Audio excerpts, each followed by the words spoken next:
Okay, so what inspired you to be an artist, especially coming from a small town like Free? I think for a lot of us that grew up in the 60s, you really didn't wait for inspiration from anything in particular. But with me, it was seeing artists. They were always white, painting the Drakensberg range of mountains. And at that time, I think I was 6, 7, and you couldn't go too close to white people. We were just, it was inborn that you didn't talk to white people, let alone get close to them. But I used to watch with a lot of interest, walk away, but look, and I would see that they were painting the mountains. And at my home, my dad was a minister of religion. I'm a PK by birth, and he had received gifts, and one of those gifts that came from other church people was a really bad reproduction of Pierre Neef. But I remember it later. Oh, that was a Pierre Neef above our fireplace. We had a fireplace. I came from a middle class. You know, kids, pastors are sort of middle class in a place where there is nothing else. Okay, that is amazing. How long have you been creating art? I think from the day I was born, because to be born is a creative action. But me making art for real, me making art, after these influences that I really didn't necessarily link to art making, because I wasn't sure what it meant. But when I went to work, I did a secretarial course, because that's the only thing that I thought I would like, because I didn't want to teach, because I had not been a very good listening student, and I thought, what if the kids I tried to teach do the same to me? And I didn't want to be a nurse, which were the only 2 professions open to black women at that time. The reason I didn't want to do nursing is because I didn't like blood, and I thought nurses and blood were like, there was no WhatsApp group at that time, but now there would be the same WhatsApp group, and I just didn't want to be a nurse. And fortunately for me, in a very unfortunate way, because I was a tomboy, I used to help my brothers and my cousins to do jobs, boy jobs, and I broke my leg while pushing the big tire of a tractor, and so that put paid to nursing, and it put paid to teaching, because both these professions need you to stand for long hours with patients and students that don't listen. So that's why I then went and did a secretarial course. And your question was when and what made me go into art. Then I finished my course, and there were no jobs for black secretaries at that time, not at all. They were white, Indian, colored only. And so we were almost like guinea pigs in 75. And so I went and did a secretarial course. It was a 1-year special course at Inanda Seminary. And so I went out and I got my first job out of a isiZulu newspaper, Ilanga Lase Natal. We are looking for a secretary typist clerk. But me, I had learned to be an executive PA, but because there were no jobs like now, I went and did this. I think I did regret it, because it was the most boring job. I enjoyed typing because I grew up helping my dad, who was a marriage officer, and he used to fill in forms, and I used to know I could be a marriage officer if I wanted to, because I know everything that needs to be filled in. Then my dad would just sign. And so I went out because I enjoyed cutting stencil, what you now call, whatever you call it now, but we used to cut stencil, then make multiple copies from a stencil. You don't know what I'm talking about. I can see. I can see. You don't. So this is what we did. And with that printing, the printing process introduced me to the smell of printing ink. And without me knowing that this was going to be later an influence in me becoming a printmaker predominantly than just an artist general. Because you got lots of minutes. My dad was a big priest, was a dean in the church. So he would do minutes, we would do minutes, and I would type. We used to call it cutting the stencil. So I would cut the stencil, and then they would print, and so there were multiple copies of the same document. This is the same as making a linoprint or an etching or a litho. And so when I decided the job of being a secretary was really not what I'd hoped for, because at school, they give you this glorious thing, you are going to be an executive PA to an executive boss. And the executive boss was always white, and they wanted an Indian secretary or a colored secretary.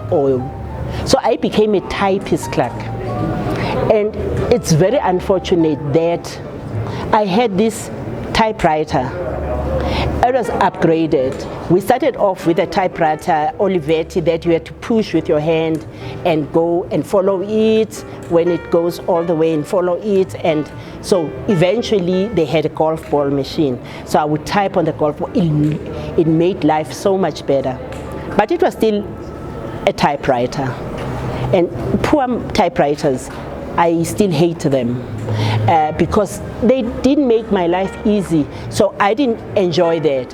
So when I came back from my first year of leave, from my first year of leave from this job, I saw a handwritten advert of a call for people, students who would be interested in doing art at Rockstrift. I didn't have a clue what they were talking about. But now I remember I had seen the white people painting, and I had seen the reproduction of Pierre Nief at my home over our fireplace, mantelpiece of a fireplace, which means we were okay. And I then said, maybe this is better than what I'm doing. So I went to school and started art school. I'm not answering your question directly, but there were things that pushed me towards the career in art. And when I came to Rockstrift, you remember my dad is a senior pastor. So I get the curriculum of the school is very biblical, very biblical. The first thing we have to do, Adam and Eve, the Garden of Eden. Okay, you know the story, you've been told how it all happened, how the snake came and how poor Eve was blamed for the apple. Actually, Eve didn't do anything. God came down and asked, Adam, did you eat the apple? And Adam, instead of saying yes, he says, you know, God, it's the woman. Then God asked him for the second time, Adam, did you eat? Actually, God, it's this woman that you gave to me.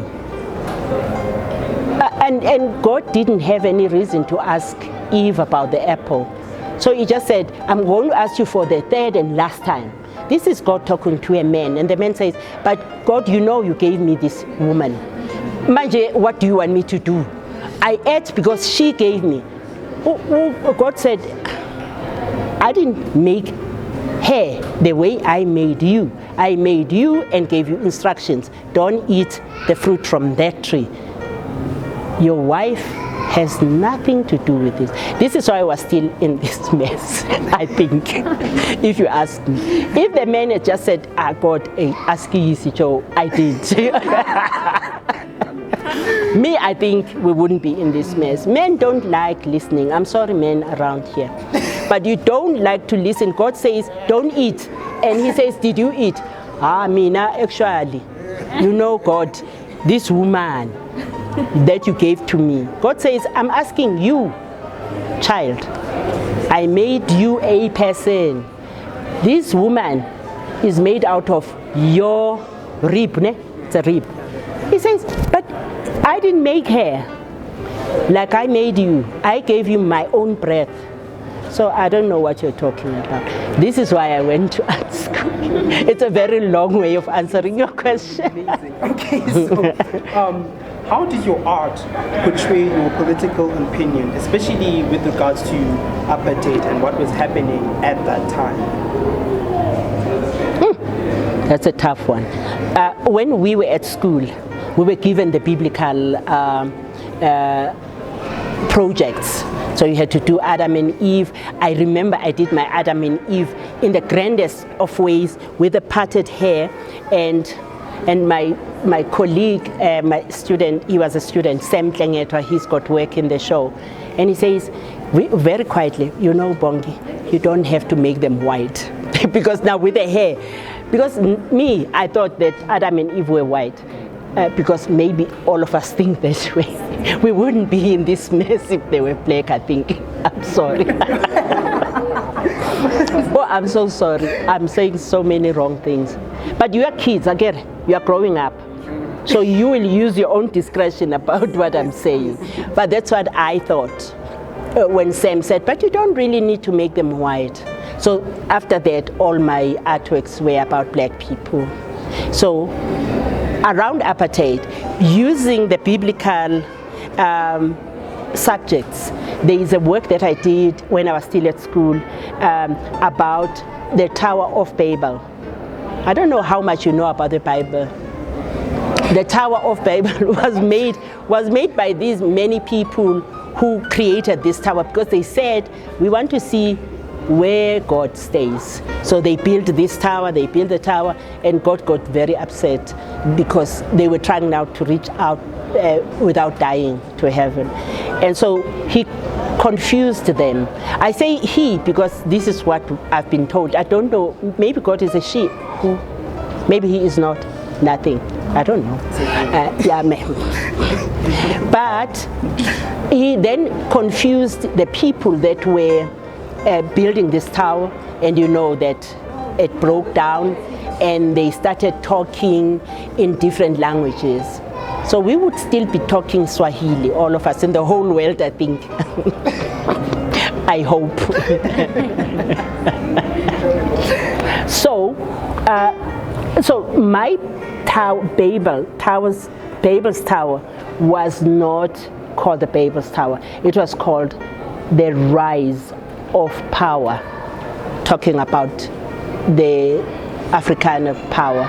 Then I did a sequel to that, the breaking down of the tower.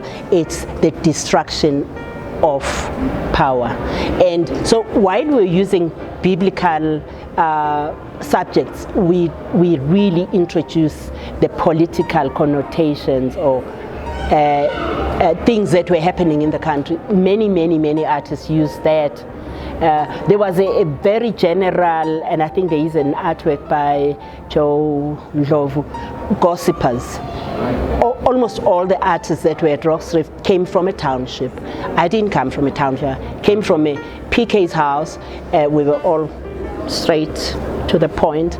I didn't know anything about gossipers. I'm not saying people in the rural areas do not gossip, but you don't find them across the fences like you see in the township.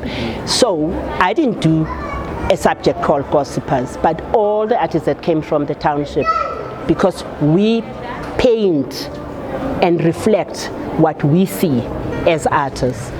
Musicians create compositions based on what they see. So it was what we were seeing that made us create the artworks we created at that time. Amazing, Granny B. So what was the process surrounding in getting your artwork and the collection showcased? Are you talking about this?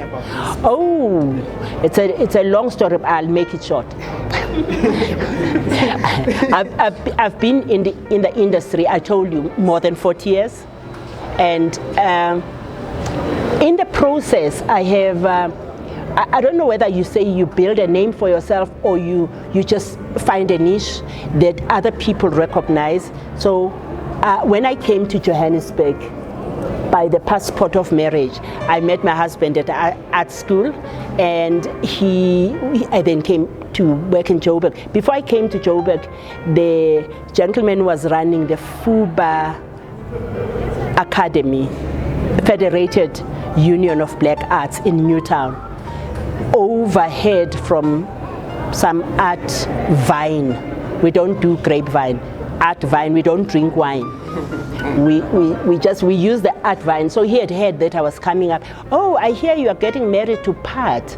There is a job for you. At that time, Brasipo was in Durban showcasing an exhibition that was called the FUBA Collection, because it had been collected by other people in Europe and Britain, and this collection was used for educational purposes for the students at FUBA and the students at the Johannesburg Art Foundation. So there were major artists like Thomas More, Frank Stella. So I came in to run that collection, to showcase that collection, but to also start the FUBA Gallery.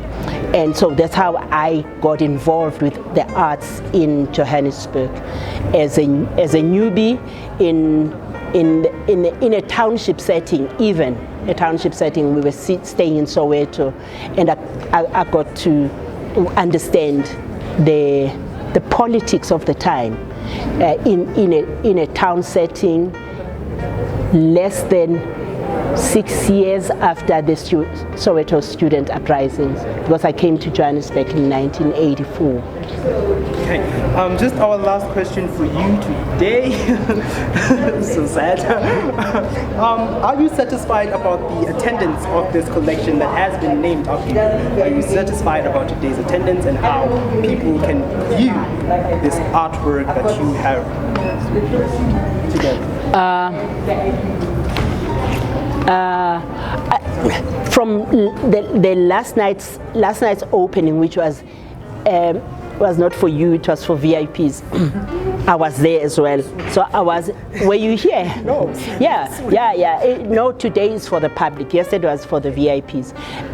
But I was there. So that automatically makes me a VIP. Even though I consider myself an EIP. Extremely important person. That is I'm joking, you know, I joke all the time. But the attendance last night was amazing, and I had to speak. I was in the program, but I then disclosed the fact that the exhibition is called the Bongi Dhlomo collection by virtue of me being given a trolley. Please don't say that in the thing.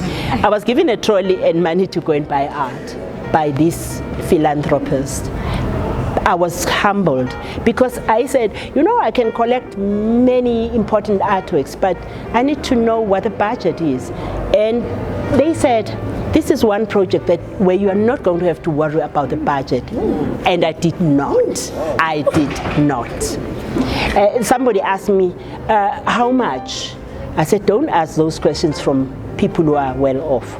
Just write in your articles. They say it's a multi-million rand project. That should suffice. Like that artwork out there was 1.2. And I'm not going to tell you anything further than that. I'm done telling you about the prices. The project is a multi-million philanthropic gift from Michael Javett. Thank you so much. I usually get a round of applause. Yes. Thank you so much for being here. But I've got a last question. You? Yeah. We are not the interviewer, Wena. Oh, you are. Oh, okay. Ask. Yeah. What do these artworks mean to you, basically? Why did you choose these artists to be here? That is not an easy question to answer because there are many artists that are not here. Simply because, as I indicated yesterday, in 1985, the business people from South Africa went to Senegal to meet up with the ANC in exile because the writing had been on the wall for some time. From 1976, the writing was on the wall that apartheid was not going to leave forever. So from that time on, public collecting institutions realized that actually we only have white artists in our collections. Started the knee-jerk reaction of buying art by black artists. I was part of that. And I felt bad that I was there as an artist, but also as had been drawn into this white machinery. But it was necessary. This is why I did it. I went to many events where I was the only black person, but I was making that in order for you to be standing here and asking me these questions. And it was painful. So when I started this project, I went to the launch and there were only 2 black people. It was me and my husband. And I was disturbed. And yeah, there were many black people, but there were waiters and barmen. And I was upset. So the next meeting was with business people, and there I was the only black person. Then I remembered the 70s, the pain of the 70s, the pain of the 80s of being the only black. I said, no, not in 2017. So I asked for an explanation. And you wouldn't be seeing this explanation. I didn't just put my foot down. I said, I'm not going to do it if I'm the only black person. Not in 2017. What are the ancestors going to say? You are a sellout. So, fortunately, they understood what I was saying. And I was able to bring in a number of young black people. I said I wanted to work with young people who know how to use the internet and how to use Instagram and all the things that I have no idea about. So the long-winded way of answering your question is that this exhibition represents a very painful past, but also a very positive outlook by the different artists that did the work.